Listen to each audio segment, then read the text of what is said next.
SendCloud's return portal puts your return process on autopilot. It makes life easier, not just for you, but also for your customer. This is great for your overall customer experience. When someone has to make a return, you can bet their overall satisfaction is on the low side at that moment. When you make this generally unpleasant process as smooth and simple as possible, they'll be left with the impression that your brand is trustworthy, caring, and well organized. This does wonders for customer retention and word-of-mouth marketing.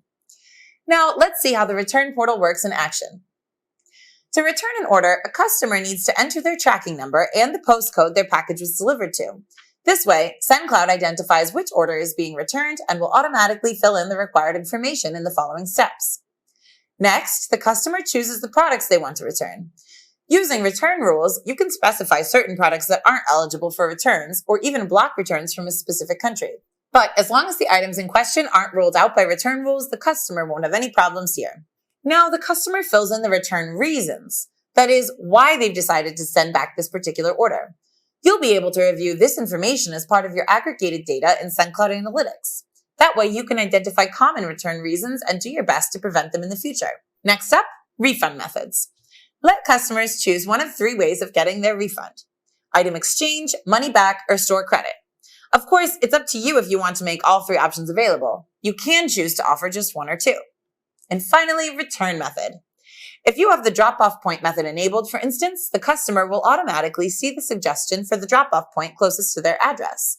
They can always choose another point from the list if they want. Your customer will also be able to see the cost of the return, which you defined in your settings. Next, the customer will verify that all the details are correct and confirm the return. After that, they'll receive an email with a return label or a QR code for their return. Now that we know how it works from the customer side, let's figure out how to set up your return portal in SendCloud. First, make sure you've added a return address in the settings under the Addresses tab. This is the address where your returned orders will be sent. If you don't enter this info, you won't be able to publish your portal. Once you've got that set, move over to the Returns tab. Here, select the right return address and the email address where you'd like to receive notifications about incoming returns. If you don't want to receive return notifications, just leave the field set to none. Next, fill in the number of days you'll give customers as a return period. Remember to make sure this is the same as what's included in your return policy. If you're going to charge your customers for return shipments, now is the time to add the cost. This is the amount that will show up to your customers in the return portal, as we saw earlier. You might also want to add links to your return policy and support pages so that the customers can access these easily in case any questions come up. Now, SendCloud lets you offer 4 types of return methods. However, not all of them are available in all countries. For example, to let your customers arrange a pickup at their locations, you need a direct contract with GLS. Currently, this is only possible for domestic returns in the Netherlands. Similarly, label-less returns at drop-off points work only with DHL Germany. Okay, it's time to choose the refund methods you offer and the return reasons that work for your business.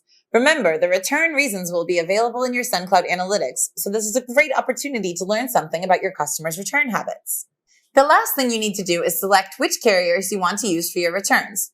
Just keep in mind that in order to be able to use the carriers you have direct contracts with, this needs to be set out properly in the contract.